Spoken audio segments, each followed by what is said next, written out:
Hi friends, ఎలా ఉన్నారు అందరూ? మేము మొన్న మా అమ్మ వాళ్ళ ఇంటికి వెళ్ళాం కదా. అప్పుడు మా అమ్మ మేము వచ్చామనేసి గారెలు చేద్దామని పట్టు మినపప్పు నానబెట్టిందనమాట. పట్టు మినపప్పుతో గారెలు చేసుకుని నేనైతే గారెలకు కూడా మినపగుళ్ళే వాడుతున్నాను. కానీ ఇదైతే చాలా టేస్టీగా ఉంటుంది కదా. అండ్ దట్ అది కూడా గ్రైండర్లో కాకుండా మా అమ్మ ఇలా రోట్లో వేసి రుబ్బిందనమాట. మా పిల్లలు తినరనేసి ఇవన్నీ కూడా దానిలోనే వేసి గ్రైండ్ చేసేసింది. ఆనియన్స్, పచ్చిమిర్చి, అల్లం, కరివేపాకు వాళ్ళు తీసి పక్కన పెడతారు. సో అందుకని దానిలోనే వేసి రుబ్బేసిందనమాట.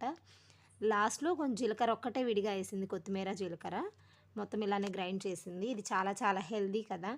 మన గుళ్ళులో అయితే మినపగుళ్ళులో పొట్టు తీసేస్తారు కాబట్టి అంత కొంచెం బలం ఉండదంటారు. మనం టిఫిన్స్‌కి కూడా టైం ఉంటే ఈ పొట్టు మినపప్పే వాడుకోవడం చాలా మంచిది.